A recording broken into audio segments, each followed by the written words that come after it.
My own sister drives a blade through my chest, and she's smiling while she does it. I'm on my knees. Blood is pooling under me, soaking into stone that's supposed to be sacred ground. The entire sect is watching. Elders, disciples, my so-called friends. Nobody moves. Nobody screams. They just watch me die like it's a show they paid to see. And the person holding the blade is the girl I grew up calling sister. Her name is Ren Xue. Mine is Ren Muyang. We were never blood, not really, but she was raised in the same house, ate at the same table, trained on the same mountain. For 16 years I thought that meant something. Turns out it meant nothing at all. You were always going to be a problem, she says, twisting the blade a little deeper. I just didn't expect you to make it this easy. I try to speak. Nothing comes out but blood. Here's the part that should have tipped me off years earlier. I wasn't born with much talent.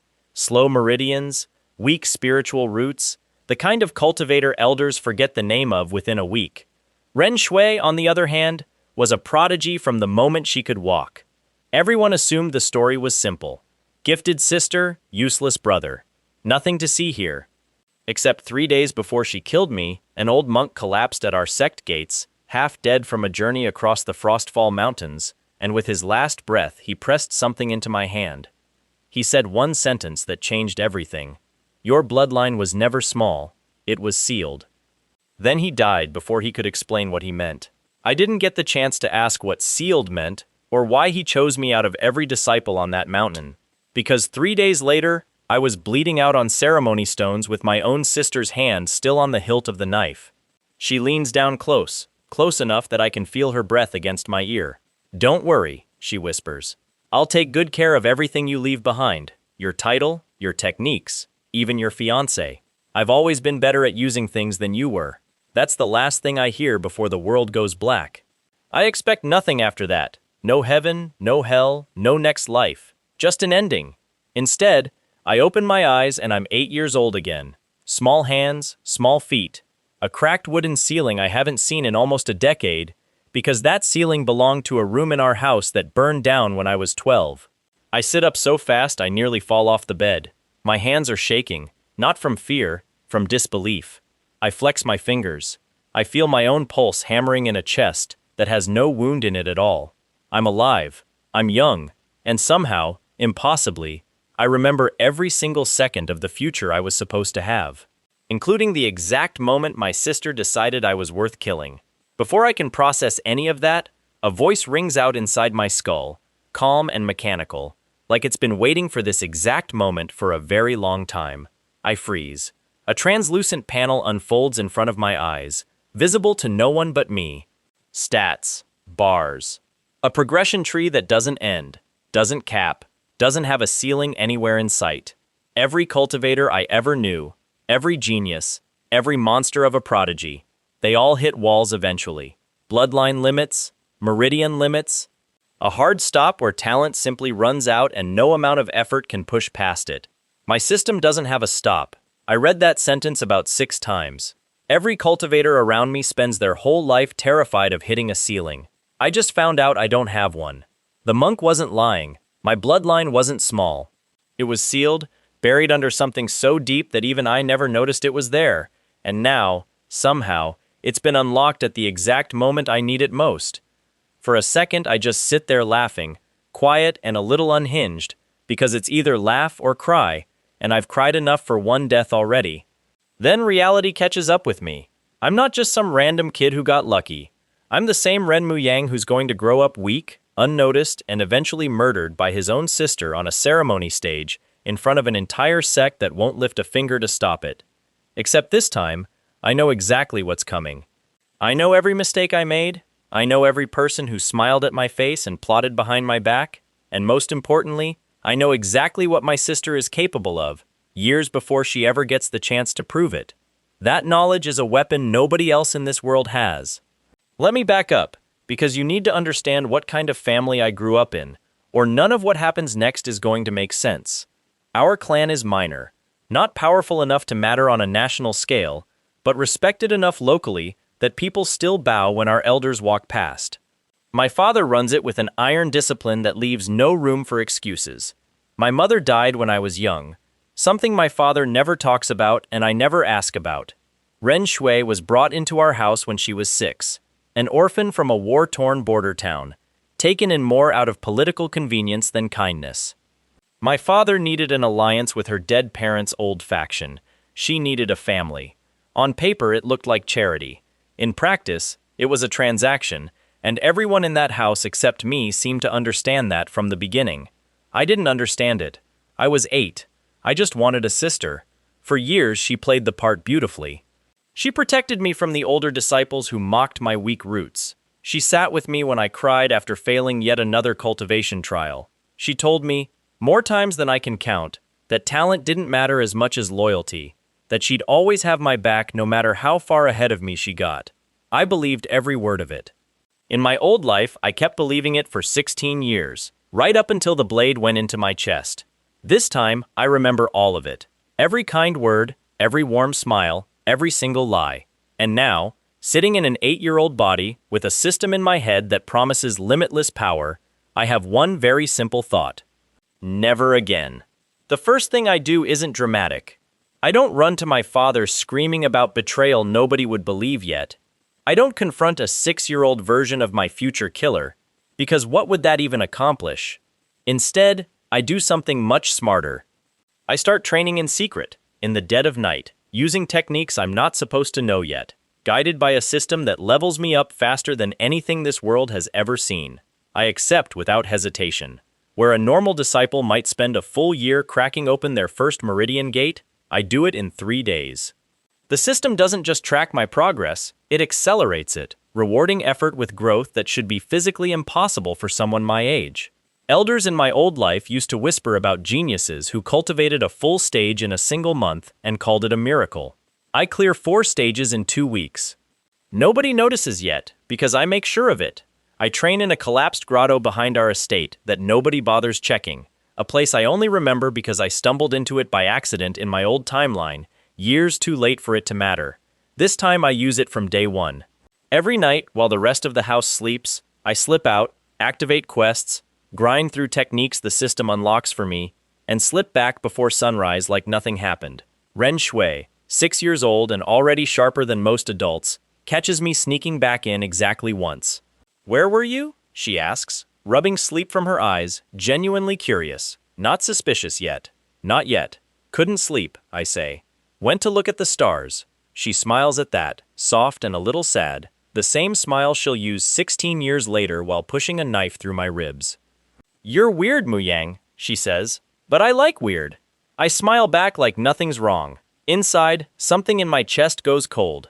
That's the first time I truly understand what I'm dealing with. She's not evil yet, not at 6 years old.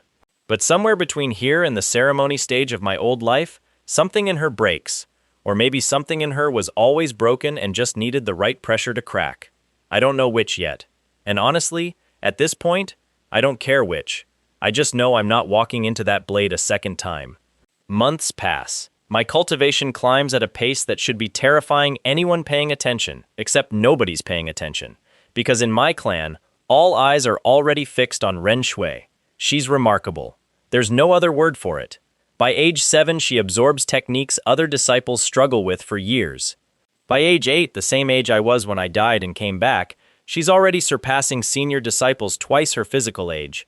My father starts parading her in front of visiting elders like a prized weapon. Other clans send gifts, hoping to secure future alliances through her. And every single time, she glances toward me in the crowd, gives me that same warm smile, and mouths the same 2 words. Your turn. She actually believes it. She actually believes my turn is coming.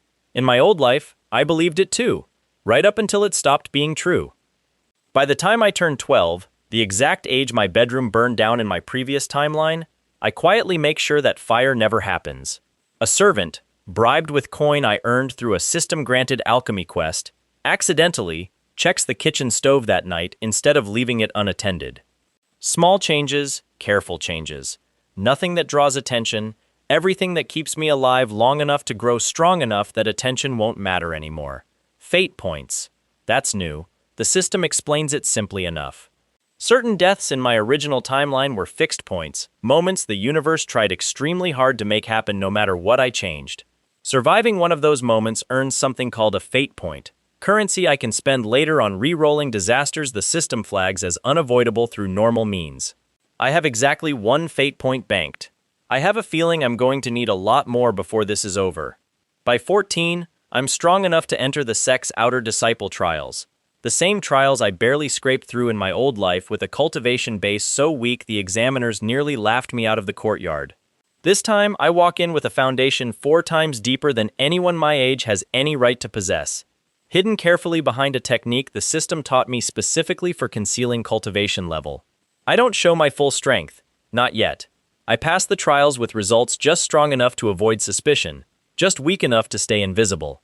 Ren Xue passes at the top of her age group, as expected, drawing gasps and applause from an audience that barely glances my way. Good. Let them look at her. While every eye in that sect is locked on my sister's rise, I'm quietly building something none of them will see coming until it's far too late to stop. That's when the first real problem shows up. His name is Feng Haolan, 3rd young master of the Azure Blade Clan, one of the more influential factions with ties to our own. In my old timeline, he barely mattered, a background character who showed up at a few banquets and disappeared into irrelevance. This time, things are different, because this time, he's the one who eventually convinces my sister that killing me is a smart career move. I didn't know that in my old life. I only found it out afterward, in fragments, whispered by servants who thought a dying man couldn't hear them anymore. Feng Haolan arrives at our estate under the excuse of strengthening ties between our clans. In reality, he's scouting talent, and the moment he lays eyes on Ren Xue during a sparring exhibition, something calculating flickers behind his polite smile. "She's wasted here," he tells one of his attendants, thinking nobody else can hear. Attached to a sinking clan, propping up a brother who'll never be more than dead weight. I hear every word. Aura masking has its uses beyond hiding cultivation level. It also happens to make people forget to lower their voices around you. Dead weight. That's what he calls me. That's the label he's going to hand my sister over the next few years, whispering it into her ear at every banquet, every private meeting, every quiet moment where ambition starts eating away at loyalty until there's nothing left of the person she used to be. I could kill him right now. I have the strength hidden under my sleeves to do it in under 10 seconds, and nobody in this courtyard would ever know what happened. But that's not the plan. Killing him early doesn't fix the rot, it just delays it, and delays aren't good enough anymore. I died once because I wasn't paying attention to the right threats. I'm not making that mistake twice. Instead, I do something far more dangerous. I let him keep talking. Over the following 2 years, I watch Feng Haolan slowly work his way into Ren Xue's inner circle. Always careful, always patient, planting seeds of ambition disguised as compliments. "You could lead your own sect one day. Your clan doesn't deserve someone like you. Your brother will only ever hold you back." Small comments, repeated often enough that they start sounding like her own thoughts instead of someone else's poison. I watch my sister change in slow motion, and this time I know exactly why it's happening. At 16, the same age I was when she killed me, I finally decide it's time to stop hiding. The sect holds its annual ranking tournament, an event where every disciple's cultivation level gets tested publicly in front of the entire clan leadership. In my old life, I entered that tournament as a joke. Eliminated in the first round, humiliated in front of a crowd that barely remembered my name by the time the day ended. This time, I drop the aura masking technique the moment I step onto that stage. The reaction is instant. Gasps ripple through the crowd. Elders who haven't looked twice at me in years suddenly go rigid, recalculating everything they thought they knew. My cultivation base isn't just strong for my age, it's strong for anyone in this sect, disciples twice my years included. Someone in the crowd actually drops their cup of tea. My father's expression cracks somewhere between shock and something that almost looks like pride, an expression I never once saw directed at me in my entire previous life. And Ren Xue just stares at me like she's seeing a stranger wearing her brother's face. "That's not possible," she says under her breath, quiet enough that only the disciples closest to her can hear it. "He was never this strong, not this fast." She's right. He wasn't. I am. The tournament matches go exactly the way I need them to. I don't just win, I dominate, defeating opponents ranked years above me with techniques the sect's own elders don't recognize. courtesy of a system that keeps handing me abilities faster than this world's cultivation methods were ever designed to allow. By the final round, the only person left standing across from me is Ren Xue herself.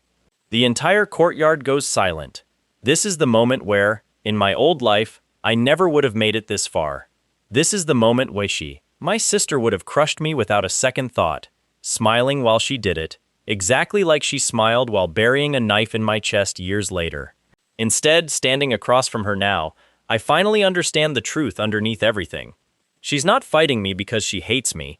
She's fighting me because somewhere along the way, Feng Haolan and every whispered word of ambition convinced her that my success and her success can't exist in the same world. "You've been hiding your strength," she says, voice tight, eyes searching mine for an explanation I'm not ready to give her yet. "Why?" "Because I learned something you haven't yet," I answer. "Trust is a weapon, and I got tired of being the only one who never used it." Something flickers across her face. Guilt maybe, or anger, or both tangled together so tightly she can't separate them anymore. Then her expression hardens, and I watch the sister I grew up with disappear behind a mask I recognize instantly, because I've seen it before, right before a blade went through my ribs. "Don't lecture me about trust," she snaps. "Not when you've clearly been keeping secrets this whole time." The fight starts before either of us finishes speaking. She's fast. Faster than anyone her age should be. Techniques flowing out of her like water, elegant and lethal in equal measure. In my old life, sparring against her felt like fighting a hurricane with a wooden stick. This time, for the first time in either version of my life, I actually stand a chance. We trade blows across the ranking stage, spiritual energy crackling between us hard enough to crack stone underfoot. The crowd watches in stunned silence, elders leaning forward, disciples holding their breath, because nobody in this sect has ever seen a match this evenly matched at our age, let alone one between siblings. For a moment, just a moment, it almost feels like the old days, training together at dawn, laughing over shared meals. A closeness I spent years mourning after she took it away from me with a single knife. Then she lands a strike that would have ended the match in her favor a year ago, and instead of connecting, I catch her wrist mid-strike, holding it just inches from my throat, close enough that she can feel my pulse hammering under her fingertips. "You could kill me right now?" I say quietly, just for her to hear, just like you were always planning to. Her whole body goes rigid. "What did you just say?" "You heard me." For one terrifying second, I think I've said too much too soon. Her eyes widen, confusion and fear and something that looks disturbingly close to recognition flashing across her face, like some part of her already knows exactly what I'm talking about, even though it hasn't happened yet in this timeline. Then the moment shatters. The match ends in a technical draw, called by the presiding elder before either of us can escalate further, and Ren Xue yanks her wrist free, storming off the stage without a single word. That night, she doesn't come to dinner. She doesn't come to breakfast the next morning either. When I finally track her down 3 days later, I find her standing alone at the edge of the training grounds, staring out over the mountains with an expression I've never seen on her face before. "Feng Haolan came to see me again yesterday," she says without turning around. "He told me something interesting. He said you've been quietly buying out old debts owed to our clan by minor sects across 3 provinces, consolidating influence, building a network nobody knows about." I don't answer right away, because it's true. Every single word of it. He also said, she continues, voice tightening, that a brother like that doesn't stay in his sister's shadow forever. That eventually, he starts wondering why he should share power with someone who was never blood in the first place. There it is, the exact seed he planted in my old timeline, except this time I'm hearing it happen in real time instead of piecing it together after my own funeral. "And what do you think?" I ask carefully. She finally turns to face me, and for just a second, I see something raw and unguarded in her expression, something that looks almost like the little girl who used to hold my hand during storms. "I think," she says slowly, "that I don't know who you are anymore. That's when everything I've built starts to crack. Faster than I expected. Faster than I'm ready for." Word spreads through the sect within days. Whispers about my hidden strength turn into rumors about hidden ambition. Feng Haolan, ever patient, ever calculating, uses the tournament as leverage, quietly suggesting to key elders that a disciple capable of concealing his true level for years might be concealing other things as well. Loyalty, intentions, Plans that don't include sharing power with a sister who's spent her whole life being paraded as the clan's greatest asset. None of it is true. All of it works exactly like poison is supposed to. Within a month, the atmosphere in my own home turns suffocating. My father starts watching me with a wariness I never earned. Servants who used to greet me warmly now flinch when I pass. And Ren Xue, my sister, the person I once trusted more than anyone alive, starts pulling away in increments so small I almost don't notice until the distance between us has become a canyon. I know exactly where this road leads if I let it keep going. Straight back to that ceremony stage, straight back to a blade in my chest and a smile on her face while she twists it deeper. So I do something reckless, something the old me never would have had the courage to attempt. I request a private audience with the sect's Grand Elder, the single most powerful figure in our entire organization. Someone whose word carries more weight than my father's, more weight than Feng Haolan's entire clan combined.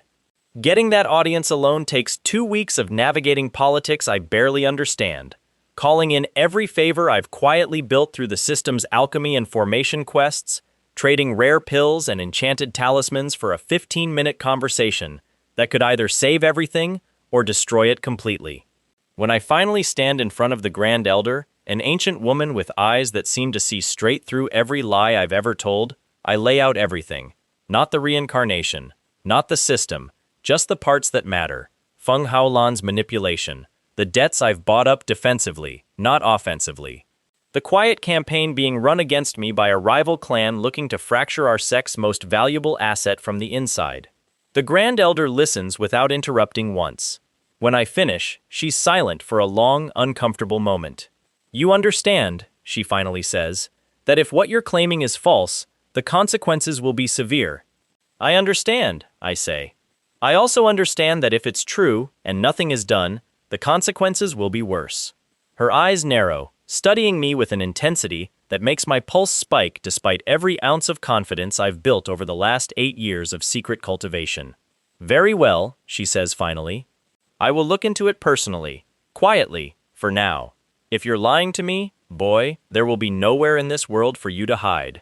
I bow, deeper than protocol requires, and leave before she can change her mind. That night, for the first time since the tournament, I actually sleep without one eye open. I should have known better. 3 days later, everything explodes at once. Feng Haolan, somehow already aware that the Grand Elder started quietly investigating his movements, decides to accelerate his entire plan rather than risk exposure. He requests an emergency clan gathering, claiming urgent evidence of a conspiracy inside our sect. Evidence, he says, proves I've been secretly plotting against my own family, using stolen techniques and hidden strength to eventually seize control of the clan for myself. It's almost impressive, honestly, how perfectly he flips the truth on its head. The gathering is held at the ceremony grounds, the exact same location where I died in my old life, a detail that sends ice through my veins the moment I realize it. Every senior member of the clan is present. Elders, disciples, my father seated at the head of the assembly with an expression I can't read at all, and standing beside Feng Haolan, arms crossed, jaw tight, refusing to meet my eyes, is Ren Xue.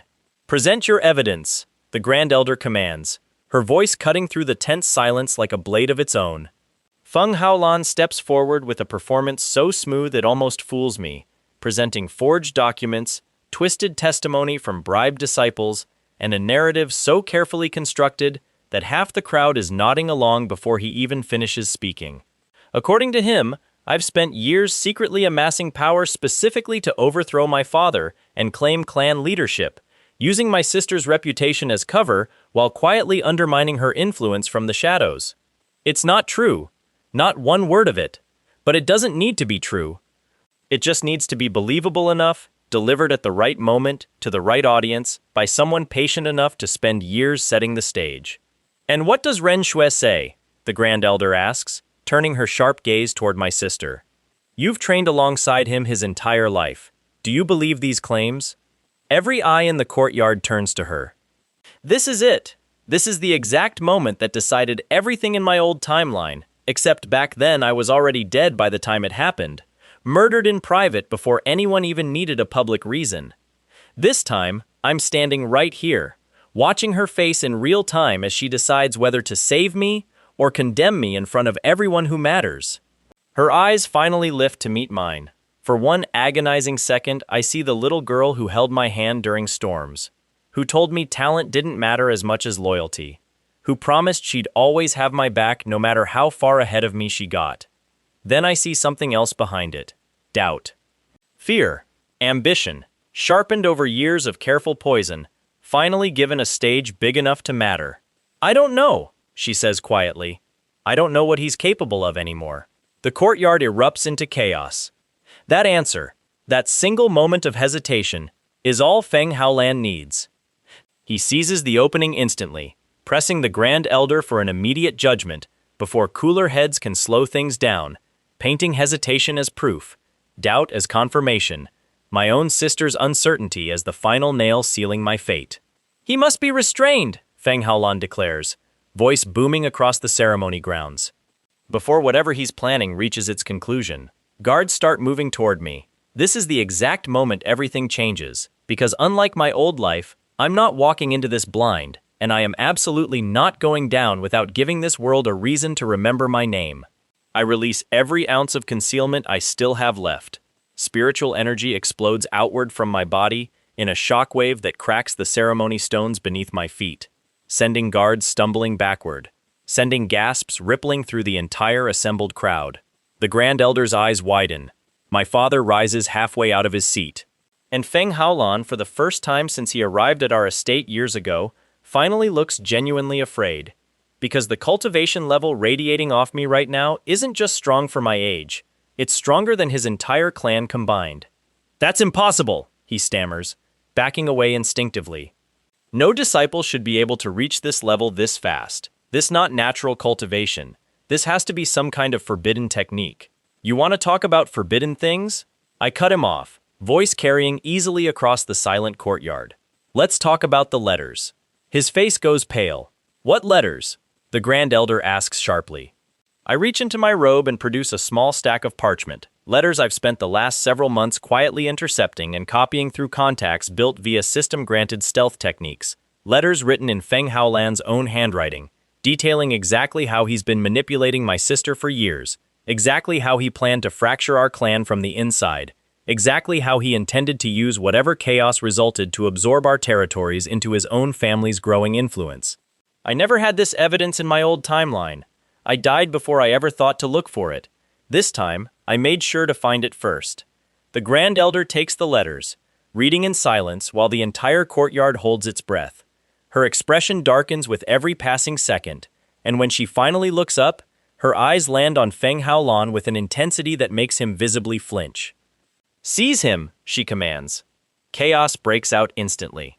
Feng Haolan tries to flee, calling for backup from attendants he brought with him, but they scatter the moment guards start closing in, unwilling to die for a plan that's clearly collapsing in real time.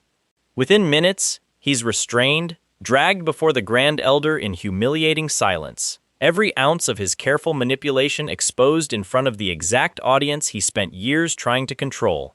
I should feel victorious. Mostly, I just feel exhausted, and I still haven't looked at my sister since this whole thing started unraveling. When I finally do, I find her standing frozen at the edge of the crowd, staring at the letters still clutched in the Grand Elder's hand, her face pale, her hands trembling at her sides. "Xue," I say quietly, stepping toward her. "I know what he told you. I know what he's been telling you for years." "You knew," she whispers, and it's not a question. "You knew he was manipulating me, and you never said anything." "I tried," I say, which is true, in its own strange way, across a version of events she'll never fully understand. "You didn't want to hear it. Not from me." Her eyes fill with something raw and painful, guilt and grief and anger, all tangled together into an expression I never once got to see in my old life. Because in my old life, I was already dead by the time she might have realized what she'd almost become. "I could have killed you," she says, voice cracking. "On that stage, during the tournament, if you hadn't caught my wrist, I don't even know if I would have stopped myself." I don't answer that right away, because the honest answer is one she's not ready to hear yet, not the full truth of it, not the part where in another version of this exact story, she didn't stop herself at all. "But you didn't," I say instead, "and that matters more than what you might have done. It's not forgiveness, not yet. Maybe not for a long time, but it's a door left open instead of slammed shut, and that's more than I ever got the chance to offer her the first time around. The aftermath moves fast. Feng Haolan's clan, exposed and disgraced, faces sanctions from the wider Cultivation Alliance overseeing our region. Their influence crumbling within weeks, as former allies scramble to distance themselves from the scandal. My father, shaken by how close our clan came to being torn apart from the inside, finally starts treating me less like an afterthought and more like someone worth actually knowing. And the Grand Elder, impressed by both my cultivation level and the quiet intelligence network I built to expose the conspiracy in the first place, extends an invitation I never received in my old life at all. There is a deeper sect, she tells me privately, several days after the gathering, hidden beyond the boundaries most disciples never learn exist. A sect that only opens its gates to cultivators whose growth defies normal limits. I believe you may qualify. My pulse spikes reading that notification. Realms beyond current world knowledge. In a system built around infinite growth, that phrase isn't just intriguing. It's a promise that everything I've accomplished so far, the tournament, the conspiracy, even discovering my sealed bloodline, is barely the opening chapter of something much, much bigger. I think about the monk who died at our gates all those years ago, the one who told me my bloodline wasn't small, it was sealed. I always assumed that meant sealed by circumstance, by neglect, by a family that never bothered testing me properly. Standing here now, staring at a quest notification hinting at realms most cultivators never even know exist, I'm starting to wonder if sealed meant something far more deliberate. Something someone did on purpose, for reasons I still don't understand. Ren Xue finds me that same night, standing alone at the edge of the same grotto I trained in secret for years, the place that started all of this. I heard about the invitation, she says, keeping a careful distance between us, like she's not sure she still has the right to stand close. The hidden sect. You did. I want to come with you. Her voice is steady, but her eyes aren't. Not because I think I deserve it, because I need to understand what almost happened to me. What almost happened to us? I study her for a long moment, weighing every version of this exact situation I've lived through. The one where she killed me without hesitation, and the one where she's standing in front of me now, raw and honest and terrified of her own capacity for betrayal. That sect doesn't open its gates for just anyone, I say finally. The trial's dangerous. Some disciples don't come back from it at all. I know. Then you also know I can't promise I'll be there to catch you if things go wrong. Not this time. Something flickers across her face, guilt maybe, or determination, or both tangled together the way they always seem to be with her. I'm not asking you to catch me, she says quietly. I'm asking for the chance to prove I'm not who I almost became. I don't answer right away. Somewhere behind my eyes, a new system notification quietly appears, one I don't share with her. One that makes my chest tighten with a feeling I haven't felt since the moment I first opened my eyes 8 years younger than I should have been. An unavoidable death event. The system's never used that exact wording before, not even during the original ceremony stage disaster I spent 8 years carefully rewriting. Whatever's waiting beyond those hidden gates, it's not just another test of strength. It's something the universe itself is determined to make happen, no matter what I do to stop it. And for the first time since I woke up as an 8-year-old with impossible power humming through my veins, I genuinely don't know if infinite growth is going to be enough to save either of us from what comes next. The labyrinth is trying to kill my sister, and it's using my voice to do it. That's the part that stops my heart. Not the wall's bleeding shadow, not the ground rippling like water under my boots. It's her name, Ren Xue, spoken behind her in a voice that isn't mine but wears mine perfectly, calling her deeper into a corridor that wasn't there 10 seconds ago. Muyang, wait for me, the voice says, soft and warm. Exactly how I used to sound before I died once already. She turns toward it. Of course she does. Why wouldn't she trust that voice after everything? Xue, don't! I shout. Real this time, my real voice cutting across the dark. That's not me! She freezes half a step from the corridor mouth, and behind her eyes I watch her do the math. The same math I did at 8 years old, lying awake wondering if the sister I loved was ever going to become the sister who killed me. Trust is a currency here. The labyrinth just tried to counterfeit mine. 1. I have exactly 1 fate point left, and the trial hasn't even shown me its real teeth yet. 3 days earlier, none of this existed. 3 days earlier, we were just two people walking north. We left the sect at dawn, on foot, because the Grand Elder told me the hidden sect doesn't answer to carriages or spirit beast mounts or anything that smells like status. She said it answers to effort. So Ren Xue and I walked, and for the first stretch of road neither of us said much, because there was a version of this exact silence in my old life too. Except in that version, it happened after she'd already decided I was worth killing, not before. This time the silence felt different, careful. Two people learning how to stand near each other again. You're doing the thing, she said, somewhere around the second hour, when the sect's outer walls had shrunk to a smudge behind us. What thing? The thing where you watch me like I'm about to do something. She didn't say it angry, she said it tired, which was worse. I felt it during the tournament too. Like you already knew something I didn't. I could have lied. I'd gotten good at lying over the last 8 years. Good enough that an entire clan gathering nearly ended with guards dragging me off in chains, because I hadn't lied well enough about the right things at the right time.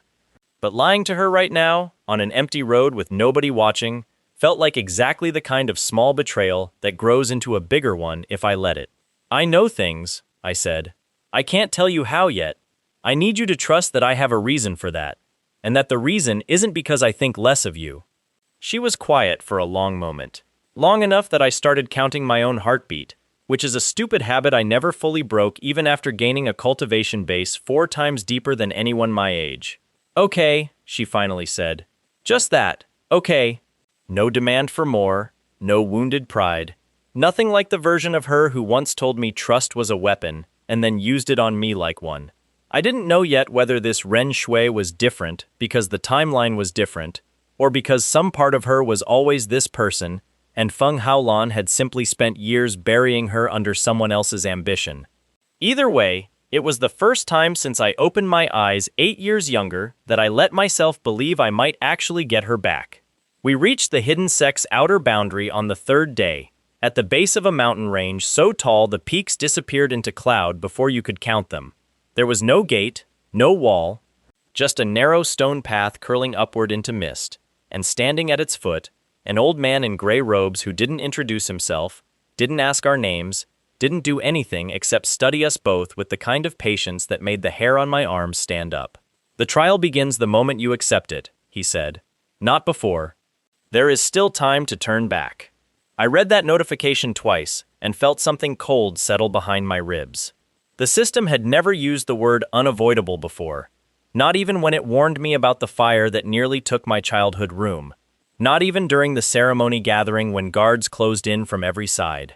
Unavoidable meant the universe itself had opinions about how this trial ended, and my job was to argue with it and win. What happens if we turn back? Ren Xue asked. You live, the old man said simply, and you never enter these gates again. She looked at me. I looked at the mountain. Somewhere up there, according to the Grand Elder, was a sect that could teach me things no cultivation manual in the world I grew up in had ever written down. A sect built for people whose growth broke the rules everyone else lived by. I thought about the monk who died at our gates, whispering that my bloodline wasn't small, it was sealed. I thought about a system that promised no ceiling, ever, and how badly I needed to understand exactly what that meant before someone else figured it out first. We're not turning back, I said. Ren Xue nodded like she'd expected that answer all along, and together we stepped onto the path. The mist swallowed us within 20 steps. It didn't feel like walking through fog. It felt like walking through memory, thick and disorienting. The kind of mist that seemed to know things about you that you hadn't said out loud. The stone path beneath our feet kept curving in ways that shouldn't have been possible on a straight mountain trail, switching back on itself, doubling us past the same twisted pine tree 3 separate times, before I finally understood we weren't lost. We were being tested. It's not testing our strength, I said out loud, mostly to myself. It's testing what we are underneath the strength. Ren Xue's hand found the hilt of her sword, not drawing it, just resting there, the way she always did when she felt cornered by something she couldn't punch. That's supposed to make me feel better? No, I admitted. It's really not. The first hour passed in tense quiet, the mist thinning and thickening around us like it was breathing. Then the whispering started, faint at first, voices layered under the wind that I couldn't quite place, until one of them said my name, in a tone that made every hair on my body stand straight up. It was Ren Xue's voice. Except Ren Xue was standing right next to me, mouth closed, eyes wide with the exact same horror I felt crawling up my spine. "That's not me," she said immediately, before I could even ask. "Muyang, I swear that's not—" "I know," I said, because I did know. Because I'd already learned in one lifetime exactly what it felt like to hear a voice you trusted, saying things that voice never actually said. The labyrinth is using us against each other. It's using what we're most afraid of. Her fear was obvious enough, a version of me that had already turned against her, judging her for a betrayal she hadn't committed yet in this timeline, throwing her original nature back in her face. My fear was worse, and far more specific, because a heartbeat later the mist thickened directly in front of us and resolved into an image that made my knees nearly buckle. Ren Xue, standing exactly as she stood on that ceremony stage 8 years from now in the timeline I remembered, blade in hand, blood on stone, smiling the exact smile she wore while she killed me. "You were always going to be a problem," the illusion said, word for word, syllable for syllable, exactly how she said it, while my real life bled out of me the first time around. "I just didn't expect you to make it this easy." I felt my whole body lock up, the same paralysis I felt the moment the real blade went in. Except this time there was no wound, just memory dressed up as prophecy, standing 8 feet away wearing my sister's face. Muyang, the real Ren Xue's voice, tight with fear, cutting through the illusion's grip on me. "What is that? What is it showing you?" I didn't answer right away, because the honest answer was a truth I hadn't planned on telling her yet. Not like this. Not cornered in a mountain labyrinth with an illusion of her own worst future standing in front of both of us like an accusation neither of us could outrun. There it was. The unavoidable death event, and it had a shape now, a shape built entirely out of the worst moment of my previous life, and somehow the labyrinth knew exactly which nightmare to summon to make my hands shake. "It's showing me something that hasn't happened," I said carefully, choosing every word like it might detonate. "Something I'm terrified of. That's all I can tell you right now." The illusion smiled wider, and it was such a perfect copy of the smile I remembered dying underneath that bile rose in my throat. "Liar," the illusion said, in Ren Xue's exact voice, except colder now, sharper, peeling away the warmth like skin off fruit. Tell her what I did to you. Tell her what I'm going to do to you." "Shut up," I said, low and furious, more furious than I meant to sound, because some old, unhealed part of me wanted to scream at that thing until my throat gave out. The real Ren Xue stepped closer instead of stepping back, which surprised me enough to break some of the paralysis gripping my chest. "Whatever it's showing you," she said, voice steadier than I expected, "it's not real. I don't care what it looks like. I would know if I ever hurt you, Muyang. I would feel it." "You don't understand," I said, and the words came out cracked, raw, 8 years of carefully buried grief, finally splitting open at the worst possible moment. "You already did, not here, not yet. But you did, and I remember every single second of it, and I have spent 8 years trying to make sure it never happens again, and right now that thing is standing in front of me wearing your face, and I can't tell if it's lying or if it's the only honest thing in this entire labyrinth." Silence dropped over both of us so completely I could hear my own pulse hammering in my ears. Ren Xue's face went through something complicated. Fear and confusion and a horror I recognized instantly, because it was the exact horror I felt the moment I understood what sealed really meant. Then, slowly, she reached out and took my hand, right there in front of an illusion built from my worst memory, and held it steady even though hers was shaking just as badly. "Then I'll make sure it stays a lie," she said. "Whatever it takes." The illusion's smile flickered. Destabilizing wasn't the same as gone, and I learned that the hard way about 4 seconds later, when the illusion lunged. It moved exactly like her, exactly like the version of her I fought on the ranking stage months ago, fast enough that instinct alone saved me, throwing myself sideways as a blade of condensed spiritual energy tore through the space where my throat had been standing. Ren Xue shouted something I didn't catch, already moving, already drawing her real sword to meet a copy of herself head-on, which might be one of the strangest and most brutal things I've ever watched a person do. Steel met spiritual energy in a shockwave that cracked stone underfoot. Real Ren Xue against fake Ren Xue, and for one disorienting second I genuinely couldn't tell which one to protect. The voice earlier, I realized out loud, breath catching. It wasn't just showing me things. It's been separating us the whole time, picking us off one at a time through corridors that don't actually exist. Worst case outcome, my sister killing me. Or, apparently, considering the blade currently locked against Ren Xue's own sword, my sister killing an illusion of herself, while the real death event waited for exactly the wrong moment to strike. I didn't have time to overthink it. I threw myself into the fight, spiritual energy crackling down my arm as I drove a strike into the illusion's side, and it staggered, cracked at the edges like porcelain, revealing something dark and formless underneath the borrowed face for just a heartbeat before it reformed. "It's not really her," I shouted. "It's wearing her, but it's not solid. Hit it like you'd hit fog trying to look like stone." Ren Xue didn't need telling twice. She adjusted her stance, technique flowing differently, less like fighting a person and more like carving through something that only pretended to have weight, and within seconds, the illusion started losing cohesion, shrieking in a voice that stopped being hers at all, distorting into something ancient and wrong that made every instinct in my body scream to run. Then it split. One heartbeat there was a single illusion collapsing under our combined strikes. The next heartbeat there were two, both wearing Ren Xue's face, both moving with her exact fighting style, and the real Ren Xue stumbled back half a step, breathing hard, eyes darting between them. "Which one?" she said, voice tight. "Muyang, which one is fake?" I didn't know. That was the horrifying truth of it. Both moved identically.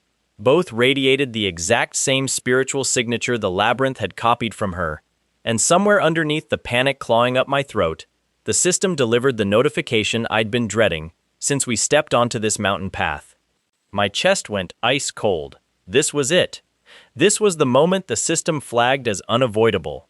The trap built entirely around my worst fear, forcing me to make a choice, with no clean answer and everything to lose, exactly like the labyrinth had been building toward since the mist first swallowed us whole. Muyang, both figures said at the exact same time, voices perfectly synchronized, both faces twisted with identical fear. "It's me! Please! Choose me!" I had one fate point left, one single chance to reroute a disaster the system itself considered inevitable through normal means. And staring at two versions of my sister, both pleading, both bleeding, both utterly indistinguishable from each other in every way that mattered, I understood exactly why the system had warned me about this moment, days before we ever reached the mountain. There wasn't a correct answer hiding somewhere in front of me. There was only a coin flip dressed up as a choice, and if I guessed wrong, I was about to watch my sister die a second time, this time with my own hands too slow to stop it. Unless I refused to play the labyrinth's game at all. I didn't hesitate. Hesitation is what got me killed the first time. "I'm not choosing," I said, loud enough for the whole corridor to hear, loud enough that both figures froze mid-motion, confused by an answer the trial clearly hadn't accounted for. "You built this whole trap assuming I'd pick one and lose the other.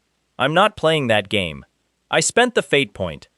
The world lurched sideways, reality bending around a decision the system had never been designed to allow, and for one dizzying second I felt the death event itself twist away from Ren Xue entirely, redirected, funneled instead into the illusion still standing frozen mid-lunge, deceived just long enough by my refusal to choose that the trap's own logic turned back on itself.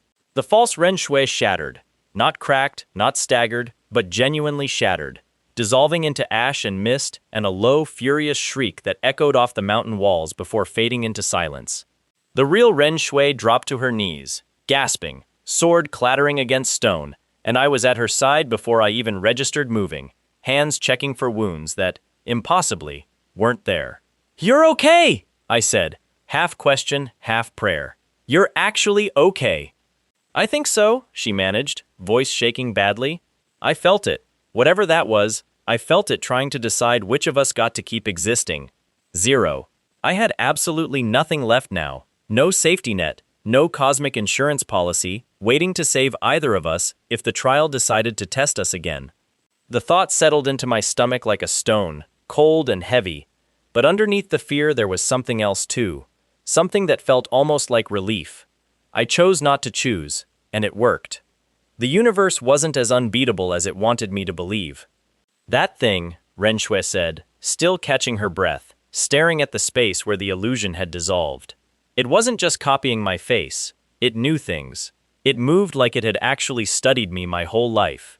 The labyrinth pulls from real memory, I said. Yours, mine, both. That's what makes it dangerous. It's not inventing lies, it's twisting truth. She was quiet for a long moment, staring at her own hands like she wasn't sure she trusted them anymore. There's something I never told you, she said finally, voice barely above a whisper, about before I came to your family. I don't even fully remember it. It's like trying to grab smoke. I went very still, because something in her tone told me this wasn't a small confession.